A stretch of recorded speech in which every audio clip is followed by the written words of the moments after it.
All right, so we're deep diving into the Diddy allegations. And whoa, this thing is massive. Lawsuits, accusations going back decades.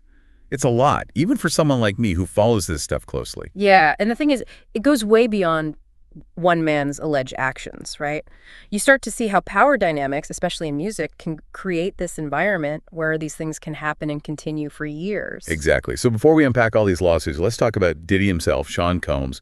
I mean, this isn't just a rapper. This is a guy who built a billion-dollar empire. Right. He's everywhere. Beyond music, Diddy's a cultural icon. Bad Boy Records, shaping hip-hop, that whole C-Rock thing. He's been incredibly strategic in building this image of power and success. And it worked, right? He's at the top of his game, hanging out with politicians, billionaires. So how does someone like that, allegedly, operate like this for so long, seemingly under the radar? I think that's where this carefully crafted image comes in. The lavish lifestyle, the entourage, this larger-than-life persona. It attracts attention, but it can also obscure what's happening behind the scenes, especially for those who aren't in his inner circle, you know? Right, and this isn't even his first time dealing with controversy. There was that assault lawsuit from Nas's manager back in '99 that was settled for a lot of money. Yeah, and then his Sean John clothing line in 2003, accusations of sweatshop conditions in Honduras, violating labor laws. It seems like there were always whispers, these allegations dogging his success. So there were red flags, maybe? Were they ignored? Or is this a case of where there's smoke, there's fire? I mean, that's the million-dollar question, right? And then you have those persistent rumors about Diddy and violence, the deaths of Tupac and Biggie. We can't give credence to unfounded theories, but it all adds to this complicated and frankly unsettling picture. And then there's that 2017 sexual harassment case his personal chef settled out of court. Right, and that just speaks volumes, right, about the potential for silencing accusers when you have someone as powerful as Diddy up against individuals with far fewer resources. Well, it does seem like a pattern. But it was Cassie Ventura's lawsuit, November 2023, that really blew the lid off this thing. That was a bombshell. Yeah, Cassie Ventura's lawsuit. This wasn't just some celebrity breakup, right? This was serious stuff, accusations of abuse going back years. Definitely not your average tabloid drama. And it all circles back to that power dynamic we talked about. Cassie meets Diddy when she's 19, a dancer, brand new to the industry. He's 36, at the top of his game, already a legend. I mean, that's a lot right there. Yeah, to be that young, starting out, and you've got someone like Diddy in your corner, but then these accusations of control, it's intense. Control, exactly. And the lawsuit alleges he used drugs to make her more compliant. Plus, she claims he physically assaulted her multiple times a year. There's even an accusation that he knocked her unconscious in her hotel room. It's just awful. And it gets even more disturbing. The lawsuit also says Diddy pressured her into sex with male prostitutes and filmed it. He called them freak-offs, according to the lawsuit. Which takes it to a whole other level, doesn't it? It goes way beyond a personal betrayal at that point. This is a pattern of behavior that raises huge red flags. For sure. And then there's that whole incident with the car explosion involving Kid Cudi. Right. The lawsuit claims Diddy was behind it, that it was a jealous rage incident because Cudi had spoken to Cassie. Wait, seriously? And a spokesperson for Kid Cudi actually confirmed that the car explosion did happen. So there is at least some truth to that part of the story. It's pretty wild. So we're talking violence, we're talking coercion, potentially even a murder plot. This is some movie-level stuff. It really is. And it's important to remember that Diddy's team has denied all of Cassie's claims. They called the accusations outrageous and said she was trying to blackmail him. They're even saying she demanded $30 million to stay quiet. Wow, $30 million. That's what they claimed. But Cassie's lawyers responded, saying it was actually Diddy who offered her money, an 8-figure sum. And this was before she even filed the lawsuit. It's a classic he said, she said situation, I guess, but still, these accusations are so serious, and there were so many, even if only some of them turn out to be true. I mean, that's going to leave a mark. Absolutely. It sent shockwaves through the industry. It was almost as if everyone had been waiting for someone to come forward. And once Cassie Ventura broke the silence, it was like a floodgate opened. So, yeah, Cassie's loss was huge. But then you mentioned other women start coming forward, too. Yeah.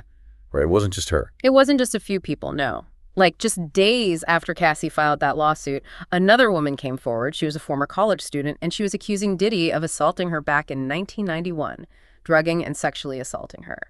1991. Wow. Okay, so we're not just talking about recent stuff here. This goes way back. Yeah, and that's what's so disturbing about it. And it wasn't just Cassie, and it wasn't just one type of accusation.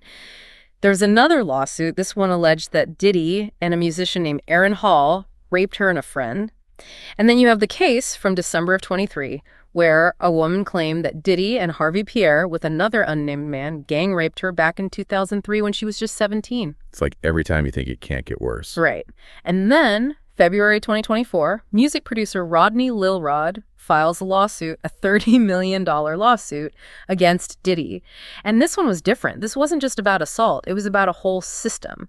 Lil Rod was alleging that he had footage, like video footage, of Diddy and other people in his entourage committing all sorts of crimes, including sexual assault. He had video... Wait, hold on. Video evidence of this stuff? That was the claim, yeah. Yeah. He also alleged that Diddy pressured him into having sex with men, even saying that Diddy promised him a Grammy Award if he did it. A Grammy? Are you serious? Yeah. Or at least, that's what was alleged. But the most explosive part of the lawsuit, honestly, it was the fact that Lil Rod was implying this larger network, right? Enablers, co-conspirators. He actually named several big names in the music industry, claiming they helped cover up Diddy's alleged crimes. Okay, so now we're talking about a conspiracy. This is getting crazy. It gets crazier because he even named Diddy's own son, Justin, as being involved in the cover-up. Wow. Okay, so this is where the feds get involved, right? With those raids on his property. Exactly.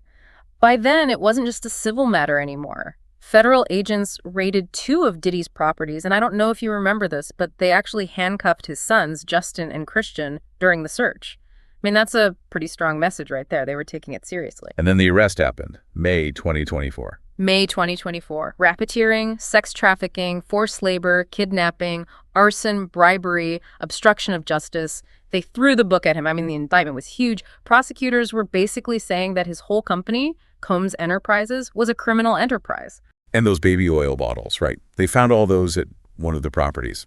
Thousands of them or something? Over 1,000, according to the reports. And firearms, too. The whole thing just creates this really disturbing image. They were alleging these elaborate multi-day parties and Diddy using drugs to keep women compliant. It's a lot. That's a lot to wrap your head around. It really is. And we have to consider the Adult Survivors Act, too, that new law in New York. It's given a voice to a lot of people who was silenced before. Like just a few weeks ago, in October 2024, a team of lawyers announced that they were planning to file over 100 new lawsuits against Diddy. 100? Yeah, over 100. And the ages of the accusers in this new wave of lawsuits, they range from 9 years old to adult. It's just, I don't even know what to say. So where does this leave Diddy? I mean, what happens now? It's really hard to say. He's always said he's innocent, but with this much evidence, this many accusers, it's safe to say his life and his whole legacy are changed forever. This deep dive has been intense. We're talking about power, the music industry, but in the end, this is a story about the victims, the people who came forward at great personal risk to tell their stories. That's what we have to remember. I completely agree. These stories expose a really harsh reality. This power imbalance, the culture of silence, it exists everywhere. And it's up to all of us to listen to survivors, believe them, and work to create a world where this doesn't happen anymore. Well said. And that's it for our deep dive today. This case is far from over, and the impact is going to be felt for a long time. We'll see you next time.